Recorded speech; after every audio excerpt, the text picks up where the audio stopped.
Hello and welcome to the Life After Diets podcast. I'm Sarah Dosanjh, psychotherapist and author of the book I Can't Stop Eating. And I'm Stephanie Michelle, binge recovery health coach. If you feel out of control around food, we get it because we've been there. Thank you for joining our conversations about how to make peace with food and feel more comfortable in our bodies. Now on to this week's episode. We're talking today about disconnecting from the self and what that means, what that feels like, and how to deal with that as far as when we're binging. Well, I guess I'll throw it to you. What comes up for you when you hear that about disconnecting from the self? Mm-hmm. Well, the two words that I wrote down, the only two notes that I made today, were the words abandoning self. And this was an expression, I think, because you use this expression, don't you? Because it wasn't one that I ever used, I think, until I heard you using it. And I liked it, but when I was thinking about it beforehand, before this session, I was reminded of about a year and a half ago, I was having supervision and I was talking about, I think, this idea of disconnecting or shutting off. And she was basically saying, I think we need to be able to disconnect from ourselves. Sometimes we need for a couple of hours to just shut down, to disconnect, even if it's the middle of the day and it's not time to sleep, and that maybe that's okay. And this is going to sound, I don't know, maybe a bit naive or something, but I hadn't really thought about it that way before. I think I'd assumed that there's this ideal way of being, which is to be really connected with one's experience and really in the moment and really present, and that was somehow the goal. And it was something I used to be quite conscious of not doing and judge myself for not doing as well. So that's probably where I'd want to start with this, is that I don't believe that anymore. Like, I don't necessarily think it is the goal, but I think if we're disconnected a lot, like, maybe we need to be able to do both. But then how do we know when to do one and when to do the other, right? So I think it's semantics a bit, because I don't think that self-abandonment is the same as disconnecting. So I wrote an article at the beginning of COVID called, I forget the title now, but it was like the something power of numbing out. And I wrote it because in the beginning of COVID, my kids were home all the time. And I noticed that I was disconnected from myself a lot. I was going into an intentional numbing out, but to survive. Like I could not be present all the time in my home with all the chaos around. And I actually started to think the same thing. I was noticing it is really helpful for me. Like, if I didn't do that, I don't know what I'd be doing. I would be drowning. And so I was sitting there thinking of this and wrote this blog article about that. And it was about that there's power in numbing out and that we have to do that sometimes. But self-abandonment is not that to me. Like, checking out and giving yourself a reprieve from thought and just being inside of oneself all the time, to me, is productive in doses that are productive, I suppose. But self-abandonment to me is rejection of self. It is like saying, I'm not good enough to stay with, like, I won't stay here. I am purposefully rejecting who I am, what I'm doing, in a way that isn't it is survival, but it's not, it's deeper than disconnecting. It's meaner. It has shame in it, versus disconnecting, which might just be part of being human and our, how we get through the day. Could you give some examples of what you imagine those two might actually look like in a situation? To me, disconnecting is more, maybe it's not around food so much. Like, it's kind of like after a long day of work and your energy is deflating and you just need some time to not be thinking or not be doing, or, you need some physical and mental rest. And like sitting on the couch and perhaps at times, having like a bowl of something and eating something while you're watching something on your phone and just sort of mindlessly scrolling, and the world is sort of zoned out around you, and it's for a limited amount of time. How long? Well, how long is that healthy or okay? Yeah. I mean, I think it's different for everyone, right? So if someone has like more of it depends on how stressful your day was. It depends what you carry with you. Like, it depends on how strong your window of tolerance is to begin with. For me personally, at this point, I think a half an hour to an hour at times, depending on my day. I think if it's like a 3-hour marathon, for me, that would be a sign of like, that's a long time of disconnecting without re-engaging, because I also have kids, so I have to re-engage at some point. Like, the disconnection at that point would be more of an avoidance. versus a productive numbing out. But at other times, I mean, I think it really does depend on what you carry and what your load is. Self-abandonment though would be, I have looked in the mirror and I have seen something I don't like, and I have rage, and I am deciding to punish myself or punish my body by restricting or making plans to do so, or not going out because, or like, you know, I'm going out tonight with friends, and if I were to put something on, look in the mirror and be like, no, this is not okay with me, not going anymore. Or it used to show up in the way I wouldn't shower because I would just like not want to even see my body. So it would just be like I would stop taking care of myself altogether. And the critic would come, and I would be all in with the critic and just like, bring it on, shame me, punish me, berate me. That to me is that self-abandonment, which is different, that disconnection. Do you see it then as being linked with accepting the moment? Does acceptance come in? Is it a refusal to accept? Yes, plus shame. It's refusal to accept it. There's a degradation in it. There's an active sense of rejection, or an active sense of not accepting, rather than just like it's happening to me. It's like a choice to not accept. Yeah. So I'm thinking, I suppose, the difference between not accepting the moment versus not accepting yourself, who you are in the moment. Yeah. So I recently come back from holiday, and when I was away on holiday, early on, some of the early days, I had some really bad menstrual cramps. And I was really trying to be really zen and accepting about it and connected to my experience and all of this. It always takes me back to, going back to Eckhart Tolle, his whole premise around accepting the moment as if you had chosen it. Always work with the present moment, not against it. Like that is his direction as the path to peace. So when I was there and I was in pain, I thought, I'm going to really stay with this pain, and I'm going to connect to it, and I'm going to accept it, and I'm going to listen to it, and I'm going to self-reflect. And I had this great moments of being really working with the moment. And then when I left Cyprus, on the day I left, when I'm traveling, I got ill, and I had a fever when I was traveling. And I'm at the airport, and there's nowhere to sit because Paphos Airport is packed out. And I'm stood in the queue for the plane because I might as well get in the queue. There's nowhere to sit down. Otherwise, I'm normally the last person on the plane. That aside, but the flight was then delayed. So I was stood there with a fever for an hour and a half in this queue, basically perched on my case. And I was so uncomfortable and so miserable. And I remember thinking about this Eckhart Tolle thing and being like, okay, can I accept this moment? Like, I can't change the moment. Can I accept this moment? Can I work with it? And I was like, no, no, I cannot. I feel so bad and so terrible. There's no part of me. This hurts too much. There's no part of me that's willing to accept this moment. I mean, it didn't change the moment. I still had to feel it and go through it. But I can remember even that in that moment, judging myself and not being able to remove this resistance that I felt like I'd done such a good job of with the menstrual cramps on holiday. Can I say something I'm observing about the way that this is the second time this has happened? I can't, it was a recent episode where we talked about, maybe it was the critic, the difference in our perspectives on this way this is experienced. I feel, and you can correct me if I'm wrong, but when you tell stories about this judgment of reality or accepting a moment, your context for it is like things outside of your control, things that are happening in the world outside of you, like getting fatigue. I think maybe it was the fatigue episode, like being tired makes like, and accepting that, or being sick or something like that.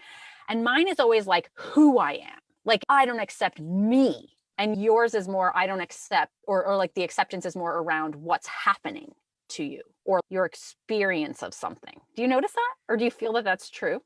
Not quite, because what I was judging myself for was my response. Okay. My unwillingness to accept it, even though if I had been able to just surrender to this moment, I might have felt emotionally calmer. But actually I was quite distressed. And at one point I shed a couple of tears and it felt like rivers of fire down my face. It was horrible. Really? It was really, really quite dramatic. And yeah. So the judgment is not so much in the moment, I was judging myself that I could feel this resistance and I could feel this unwillingness to accept the thing that was outside of my control, which was how I was feeling in the moment and the flight delays. That was the part I was judging. My So response. do you talk to yourself that way? Are you like, I am, do you say in your mind, I can't accept, like, is there talk of, It comes back to frustration and disappointment. It's more of an emotional experience. okay. It's hard for me to pick out the exact words that it would have been at the time. Okay. But I remember feeling I'd been so connected and so present. Like normally on holiday, I would read a few books, I'd be listening to podcasts and all of that. And I spent so much time in my own mind. I was feeling really refreshed. And then to come back so stressed and so uncomfortable and so not that, in my mind, it almost undid some of that. And only in that moment. I'm definitely reaping the benefits of it now. Did you consider that a disconnection from self? Well, this was the thing I was wrestling with, because this idea of accepting the present moment and what's going on for me in the present moment, refusing to accept that, I think does feel like a disconnection from self. Not enough of one, because I'm still suffering and very conscious of my suffering. Are you personalizing it? How do you mean? Are you making it about you? Yeah, you are. I mean, if you're saying you're judging the judgment, like you're making it about, like, the way I would hear that in words would be something like, why can't you accept this? Or why are you so resistant? Or was it more like, why can't you just feel better? Or why is this happening to me? Like, yeah, no, it was the acceptance part. Okay. It was that I was frustrated with myself that I wouldn't accept it. Yeah. Well, I mean, that brings up the question of what's disconnection versus an emotion, like of frustration. But I think that is the difference. It's like one's an emotion of frustration, and one is a judgment of self for that emotion or having that emotion. So that in that sense, I think that's what I mean by personalized. Is that disconnecting from self? Potentially. Sure, on some level. So then I get back, and for the next 4 days, I don't move off the sofa. And I have gone from being really in my mind and very self-reflective. I watched 4 days of television. And it was quite quiet, but it was there, this little niggle of judgment. But I was very conscious of, I want to zone out. Like, I just want the next few days to be done with until I feel better. And one part of it, though, I can remember at the time thinking to myself, it's so great that I can do this without food, because like historically, in order to be able to do that, I would have had to have had the food as well. It reminded me of that. I don't like this moment, so I want to switch off, not be present until things are better than this. And that was something I definitely gone through with food before. That's what would turn a binge into like a meta binge. I don't want to come back to myself. I want to keep being unconscious until at some point I have to come back with some hope that I'm going to feel better in the future. Yeah, circling back to the question of the time of it, I think to a degree that can be productive. Like it can be helpful when you're drowning without a paddle. Drowning without a paddle? Drowning without a... Why not? Sure, all right. I think you know what I mean. When you're drowning without a paddle. And you need to just simply survive in the moment versus the chronic continuation of that where, okay, now my nervous system might be more online, but I'm still choosing to stay here because I don't want to be with myself, or there's some part of this that I'm not accepting. Maybe it is time dependent to a degree as far as like how chronic it is, because I wouldn't say to anyone that I don't have times where I disconnect from myself and or do I self-abandon? Sure, probably for a bit, like quicker. It may be a flash now. I think it's the intensity and the duration of which like that is occurring that has developed for me disconnection. I think maybe it's that piece, like how is it hooking you and then convincing you need to stay there versus coming out of it. So we haven't mentioned yet for the listeners at home that this episode we're actually streaming live into our Facebook group for our patrons. So we've got some people watching live, and we've got a question, Steph. So this is a question from one of our patrons that's coming in as we're recording now. And they're saying, so in intense moments of body image distress, the automatic reaction is to self-abandon because I don't have the tolerance yet to do otherwise. I want to stay connected and be capable of leaning into the discomfort. Any tips? So I think I've talked about this to a degree before, where there is this is new. This is like, I only know how to self-abandon. It's survival at this point, and there is no template of anything else. I think there's that allowing of the flood, especially with body image. There's such a visceral reaction to a reflection or to a moment of feeling like, this is my body. Oh my goodness. Something happens in the body that's felt. It's just like it rushes over you. And I think that that's okay. You may not be able to find your way through that initial rush. And I think it's holding out for that, like waiting for that initial adrenaline surge to pass, and maybe withholding judgment or decision making in the interim. So I used to get that rush and be like, oh my gosh, this means I would have so much self-judgment, and I would make a lot of black and white statements about what that meant about me and how I was going to proceed. And now I need shame. I deserve shame. And it was like all of that became cemented in that moment. And now if I had a moment like that, it would be more, I feel myself moving through a flood, almost like a scientific, like informational objective on it. Like rather like kind of like, I see what's happening to me right now. I've heard about this. Like this is the flood. Like that's what I think of it as. I'm like, I'm in the flood. That means that I just need to survive the flood. That might mean that like I don't now look in the mirror again, or I don't like I just survive. And then as my brain comes back online, which could be minutes later, or hours later, or days later, that would be the point where it's like, okay, is it safe now? It's almost like I picture it like you're coming out of the cave and it's like, all right, is the threat gone? Is the bear gone? Are the lions still here? Okay, I don't see them.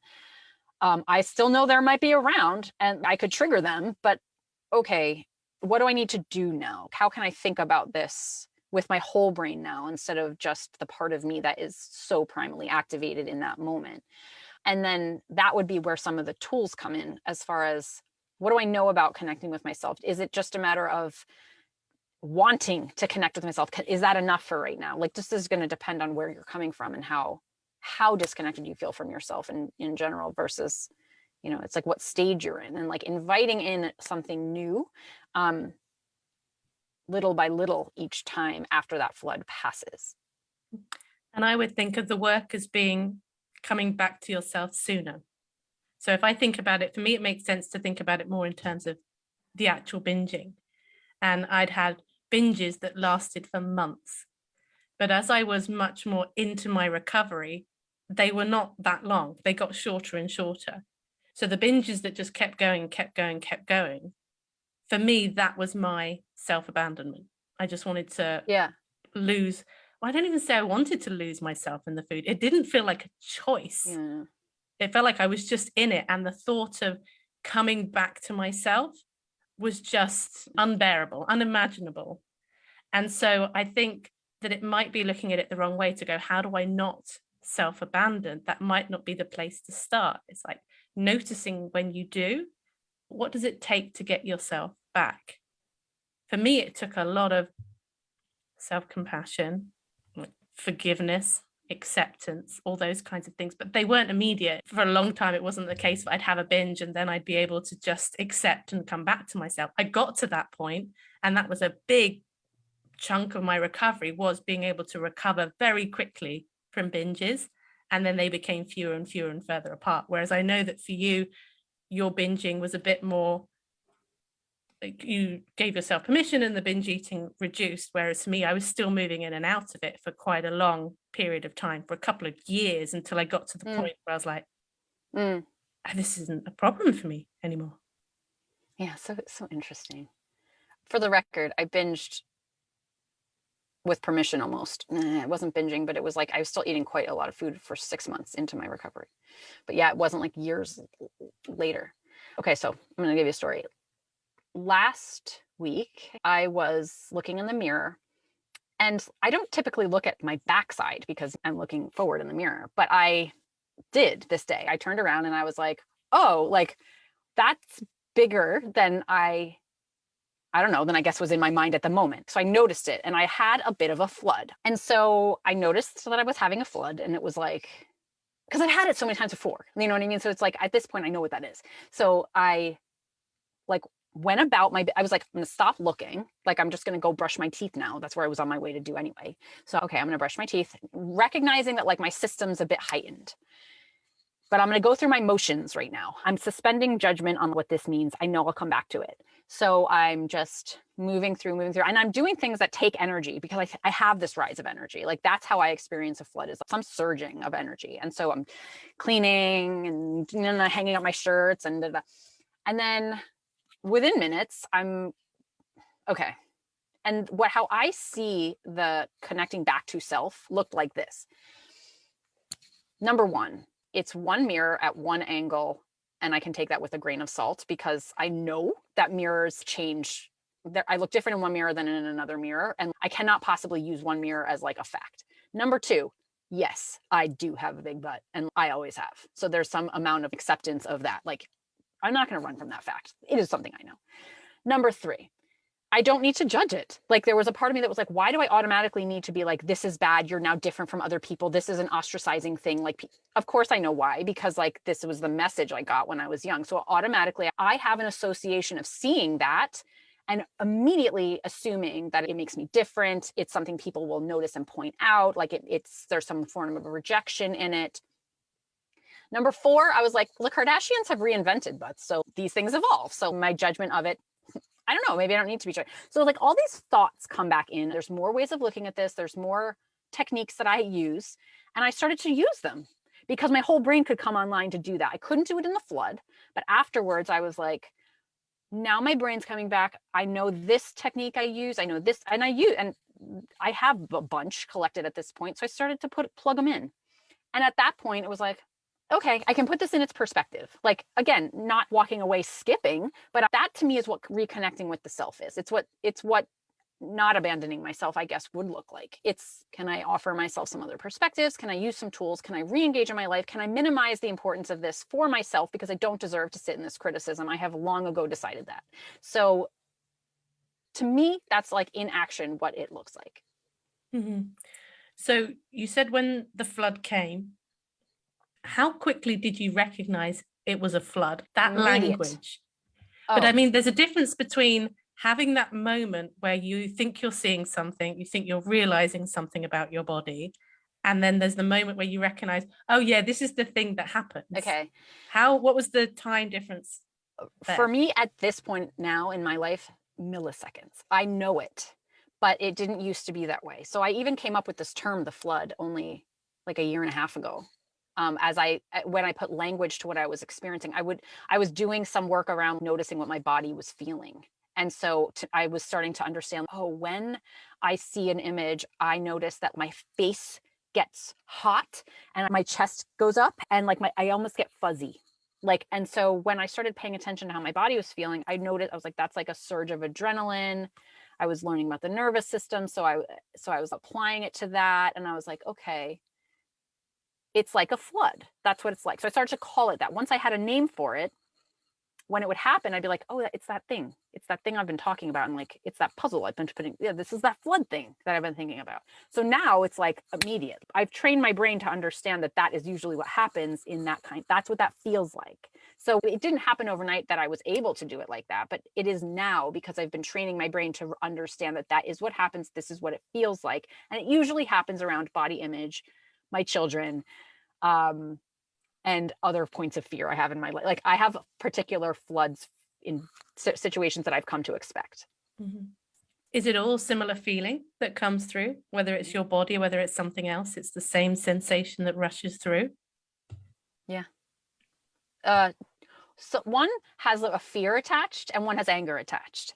So depending on which, like, you know me, I have health anxiety, right? That's another place it will show up. So if I notice that a mole on my arm is looking darker or something like that, and I'm in a vulnerable state, I'm tired, then I'll get a flood but it'll be more fear-based. Whereas body image would be more anger-based. So there is a slightly different sensation, but it's the same emotional rise or energetic rise. It feels like something surges and clouds me, and I can feel like the tunnel vision come on. And that's a flood to me. Mhm. It's interesting, I think, the relationship between fear and anger, because in the animal kingdom, fear is just one step away from aggression. That's what it starts with. And just, Yeah, they're very linked for me. We love connecting with our listeners, so we host regular community events on Zoom. We also have a private Facebook group for our Patreon supporters. Please visit our website, lifeafterdietspodcast.com, to find out more. For more details about how to contact us or to work with Sarah or Steph individually, please check out the show notes. Now let's get back to the episode. We've got another couple of comments coming through from our patrons. Sue saying, it's low distress tolerance / resilience in being with difficult emotions tends to be what leads me to self-abandon and then turn to food. If I leave myself, it's easier to go ahead and binge because there's no one objecting. First thing I want to say about that, because it's one of my bugbears around the way that often professionals talk about binge eating, is this idea that you have a low tolerance for distress. Yeah. I don't think that that's true. I think that the distress might be higher. I think there might be a physiological reaction that's different. I think when people are turning to food with certain strong emotions, people who don't turn to food in these situations must just be really good at handling their feelings. And yes, I don't buy it. I don't either. And there's so much guilt around that. I hear it all the time. And I hear from people who have dealt with trauma acutely or chronically, have a lot of guilt about not being resilient enough. And it's comparing apples and oranges. Like, trauma changes the way your brain is structured. And so you're carrying that around all the time, whereas your burden is bigger. And so emotions are just adding to the pile. It's a different experience for different people. And so it's not like someone can handle it better. It's like someone has more room for it, whereas someone else may not. And yeah, but understanding that it feels like survival at times to like, I can like feeling this is too much. Again, it may be like, it may feel like you don't have the resources to handle it because that's the way the body is actually feeling. And so moving into self-abandonment feels like an escape hatch. Rightfully so. Of course it does. It's like, okay, I'm going to go where it's less painful. We're designed to do that. So it makes sense that would be happening. Not that it feels productive, but it makes sense.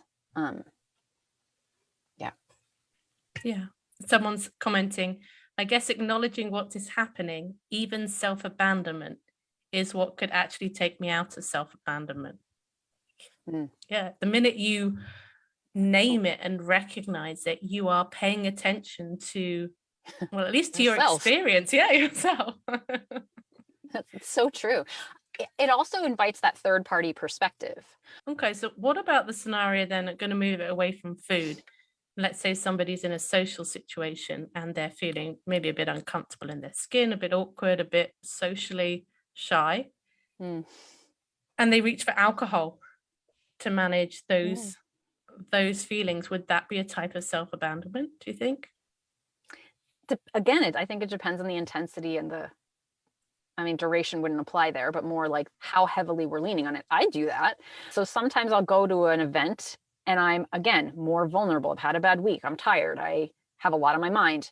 And I have less capacity because I'm an introvert. So I'm going to feel less confident. And so a drink might relax me a little bit and give me a little more capacity in that moment. But if there were also times in my life, especially my 20s, where I just had no confidence so much that I needed alcohol to cover it up. That to me was more of that self-abandonment. That's why I would just binge drink rather than what now might be one drink. So are we using it to help us out, or are we using it to cover us up? And to what degree?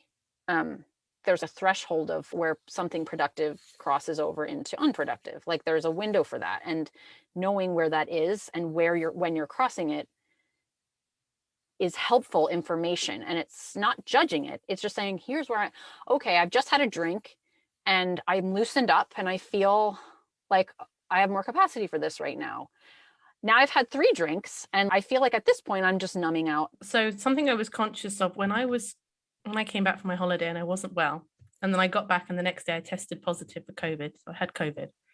And I went down hard with it. And I know you and I exchanged a message. And I said, there's part of me that almost feels like it's some kind of weakness or personal failing that I've come down as hard with COVID when some people have it really mildly. And where I didn't do anything for 4 days, it was really difficult to tell. The first couple of days, I was really ill and I needed to be doing nothing.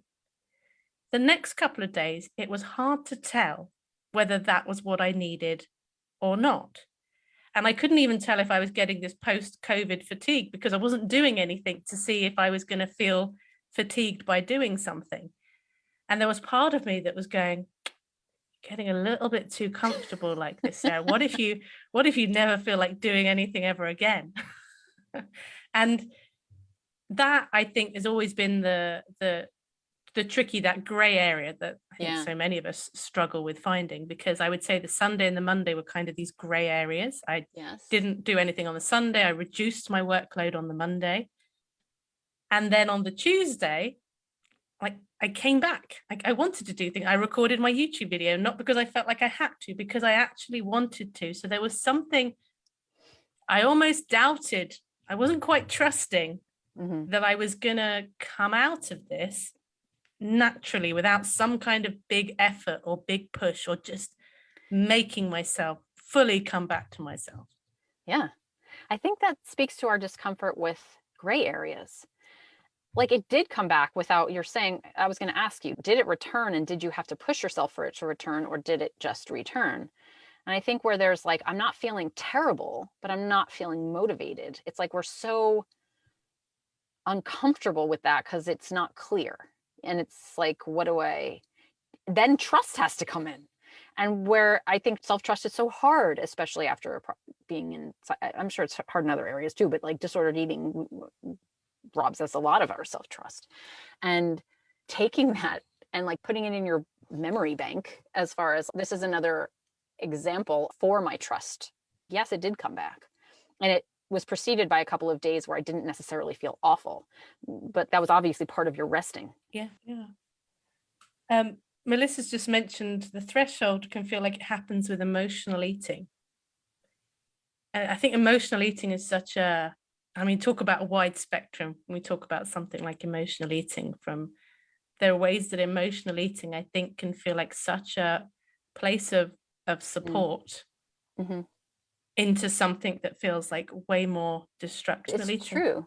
Emotional eating is such a wide spectrum, which makes that threshold going to be, it's not even a wide spectrum. I feel like it has branches. Like there's different ways that emotional eating goes. But I still sometimes engage in emotional eating. And the reason that I don't struggle with emotional eating is because the judgment keeps me out of the crossing the threshold. I think where if I had more self-condemnation about it, I would be crossing the threshold into self-destructive emotional eating. Or I could get there. Having that doubt creep in gets me every time. You know what I mean? It sabotages everything. And I feel like I've been through that enough where there's a reason this is happening. And I'm using food for comfort right now. And I also trust that will not last forever. And that's okay. And that keeps me on this side of the threshold. What's the doubt that you're talking about that creeps in? What if you shouldn't be doing this? Where we're pathologizing it, I suppose, or condemning myself for it, getting mad at myself for it. What if it's a slippery slope? Which? That kind of thing. It is. Which part? What do you mean? What do you mean? With the emotional eating, I suppose, and I was thinking the doubts that come in. Because for me, it might sometimes be, what if this is a slippery slope? It is a slippery slope if criticism comes in. So as soon as I start castrating myself for eating, that's where the slippery slope is going to come into play. Whereas if I don't do that, I will hear when it's time to stop. Well, the slippery slope would be self-abandonment. If you start criticizing yourself for emotional eating, this is how I was thinking of it. If I start criticizing myself for emotional eating, that's when I'm going to want to self-abandon, because to avoid the criticism that could take down to shame. Correct. But is what I meant. Not that emotional eating was necessarily self-abandonment, but that's where it becomes a slippery slope for me anyway, is if Criticism. well, it's self-abandonment, but it's going to come, the whole desire to self-abandon is going to come from judgment. So if the judgment isn't there, then I can just have the food, enjoy the food, feel good eating the food, and move on. Yes, that's what I'm saying too. I feel like I have a boundary with my critic where I'm like, no, you're not allowed here because I know what you do. I know what will happen if you come in. So as soon as I hear any sign of that, I'm like, no, I revert back to almost like the beginning of my recovery where it's like, nope, like this isn't allowed here. Like this is, I have permission. I have to return to that every time or I will criticize and that will become a slippery slope. So we've got a question here from Melissa. Just as an aside, we have a lot of Melissas as patrons. I've never known so many Melissas in one group. Anyway, so Melissa says, one of my doubts can be, what if you're always going to have to rely on food and only food for soothing and coping? And I'm not going to know how to truly care for myself. That immediately, I almost hear you saying, go on. Well, Byron Katie says, can you absolutely know that is true? Because the question is sort of assuming that is true. Can you absolutely know that it is true that food is your only recourse for self-soothing? Yeah. I think sometimes we can, I wasn't thinking of Byron Katie, just FYI, but I mean, I like it. I like where you went with that, and absolutely, I concur. But also, I think that I was certainly very attached to this idea that I needed something outside of me to soothe. I needed a coping mechanism outside of me to help me cope. But what I found was when I started shifting the way that I spoke to myself about myself, it's almost like one way that you might soothe a child is how you speak to that child. So this idea that we always need, I say a substance, but like something that's going to change it for us, that reliance, then yes, food becomes that. When you struggled with food, quite often that becomes the big thing. And so I think it's making me think about self-compassion, that non-judgmental approach that many people are much better at extending to other people, even other people who might be doing exactly the same thing as you are with food.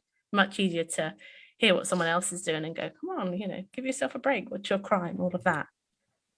But I think when we're talking about soothing, it's that voice, it's the narration in our minds that often put us in the position that we really do need some soothing. We need to be calmed down and to feel better because of what's going on inside here. And that's the work. Yeah. Maybe it's also, you have to feel safe enough to soothe. Like, I think about it a lot, the degree to which soothing is found in a distraction from food. I often say that. I don't know how my recovery would have looked without something else to occupy me. Like the distraction of this work was key. The creativity that I got to at some point by talking about it and creating posts about it, that was part of what started to drive me and channel that energy elsewhere. But I don't disagree at all with the fact that like the way that we're talking to ourselves is going to make that even possible. I think it's at least equal, that the way the voice is speaking to us and the options we're giving ourselves for that, in that, like not just for me anyway, it couldn't be only, I could not continue self-flagellating to the degree that I was. That had to change, or else I wouldn't have been able to even distract myself with something else, which eventually was part of how food became less of a crutch. That allowed me to start finding safety in something else to soothe me, because I wasn't in my own mind. I didn't need to go hide somewhere, which is what that voice would make me feel like I needed to do in the food. It was like, okay, like I'm not hearing that all the time. So I feel more safe exploring things that might be soothing to me. I would never have thought about the word soothing in what you're talking about. It does make sense, I guess. It's making me think about the amount of energy and mental real estate and purpose that went into trying to fix food, trying to manage food. Like it did become almost like this full-time occupation. Like this was my job. My job was to solve this problem. Mhm. And to then solve that problem and be like, then what? Having something else. Exactly. I'm just basically repeating back to you what you said, but I'm having something else to put my energy into. Yeah. Yes. Crucial, because otherwise I don't know what I would. Yeah, I fully agree. It also doesn't escape me. We're both still somewhat focused on it. Yeah, that's true. But I also think that I could have found a different, it had to be meaningful to me though. I think I've talked before about when I was in OT school, this particular year of OT school that was very heavily focused on mental health and neurology and neuroplasticity and the brain fascinated, central nervous system fascinated me. And during that year, I remember feeling like my mind has been taken away from food. I am finding comfort. I don't know, comfort again, and semantics, but like I'm finding something in a different topic altogether. It has hooked me. It takes my energy away from food. I was still binging at that time, but it was a lesser degree because I was captivated by something else. And I think that it can't just be anything. Like motherhood didn't do that for me. You'd think it would. I remember hoping it would. It didn't. But when my mind gets hooked on a subject that it loves, it channels my energy there. And I think figuring out what that is for you is part of it.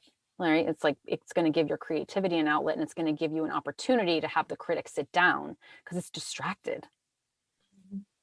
As an aside, do you ever, anytime you hear any kind of self-development message about anything, start thinking, okay, well, how does that relate to food and body Yeah, image?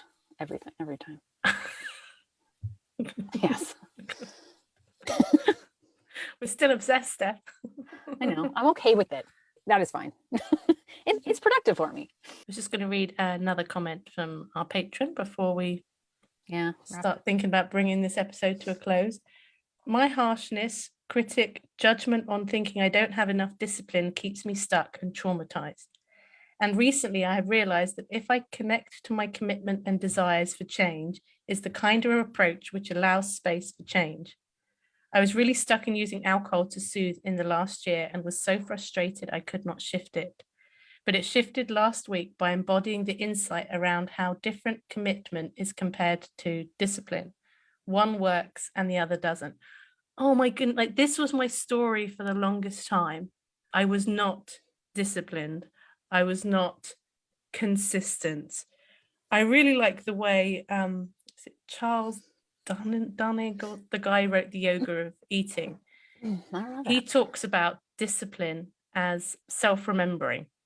Mm. And I really liked it. I had a much softer approach to what discipline actually meant, because people will say that to me about my yoga. They'll go, oh, you're so disciplined. I'm like, it's not discipline to me. It's almost, I think I almost have an aversion to the word now, Yeah. because to me it sounds so fixed and regimented and not free. Punishing. Yeah, like you better. How interesting though that what did you just say? That word is like the opposite of disconnection. The disconnecting from self. Would you self-remembering? It's like almost the opposite of that. Yeah. And something that helped me with kind of commitment things and with planning, because anytime I even begun to plan my food, I felt restricted, like straight away. And I once heard it described as, making a plan is just making some decisions ahead of time. And that was really liberating for me to think about it as making decisions ahead of time and decisions that could be changed as well. But I was so sensitive, and I think there's probably part of me that still is to some degree, so sensitive to not feeling free, to feeling pinned down. And it makes me want to, run around and just break free whenever I get a whiff of that. But I think when you're talking about food, it's tricky because it's like, we can also be like, my commitment to not eat carbs. We can really manipulate our definition of commitment and discipline by saying, well, I want to feel better. And I know that when I eat carbs, I feel better. And that's restriction, and that isn't self-serving. I think it's like knowing your why behind your commitment. So I always have to give myself an out. I need to have my escape hatch, and that's how I feel okay with it. So if I'm making a commitment to something, I tend to set the bar really low, and I tend to give myself permission to change my mind, but not on impulse. Yeah, you've talked about this. Yeah. Yeah. And it's been really helpful. So I'll just share a story as an example. So from when I went on holiday to Cyprus, I went with a friend of mine. We've been friends for years, and this friend smokes. And when I smoked, we used to been on a lot of holidays together where we smoked together. And so the first couple of days I started smoking on holiday. And I was like, this doesn't feel good. Even as I'm lighting a cigarette, it doesn't feel good in my throat. I'm not enjoying it. And yet I'm feeling this compulsion to keep picking up cigarette. And so there was one morning, this was on the Sunday, so I'd gone Wednesday to Wednesday, middle of the holiday, and I was sitting there in the morning and I was like, oh, you can't smoke today, Sarah. Like it is not good. It is not serving you. And I'd said this to myself the day before and still smoked. And I thought, okay, I'm going to make a commitment to myself that today, just today, I'm not going to smoke. I'm going to make that as a commitment. I am not going to smoke today. And so when it got to the evening and we went out for some dinner and we were having some wine, I'm watching her and I'm like, oh, I really want to smoke. That is so funny. And I just don't have that desire. But I was there, I was like, no, you made this commitment. You can smoke tomorrow if you want to. You just made a one-day commitment to yourself. Yeah. And it just happened to be the one night of the holiday that we decided to go out. So we were out till 2 a.m. And when midnight hit, I remember thinking, midnight now? In theory, it's tomorrow, it's not today. And I caught myself and I was like, no, you are bargaining with yourself, Sarah. And you're not going to get out of this through bargaining. You can do one day. And then I didn't smoke again. But I almost needed to just do it for one day to have the out. And then when I got through that day, I was like, okay, I've done it. I've broken the spell.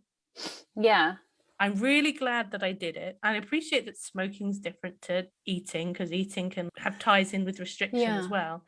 But if I'd said to myself, you have to stop smoking, you cannot smoke again for the rest of the holiday, I don't know if I could have done it. I was like, you can do one day. And that was what I used.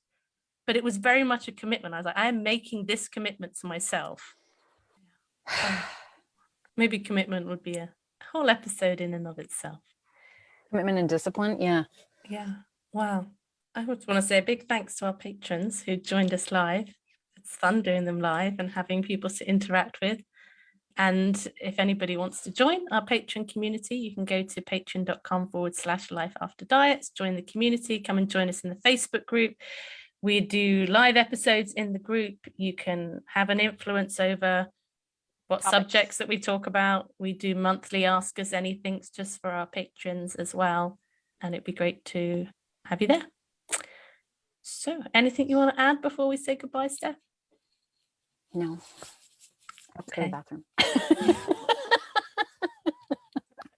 I'm finding it hard to think straight now. Okay. Number one or number two? Number one. You said that we don't need to embarrass these bodies. No, I'm not. I just so have to go. That just makes me want to drag it out a bit. Let me just see. Is there any more questions from our patrons? All right. Well, thank you everyone for joining us. And thank you, Steph. And see you on the next episode.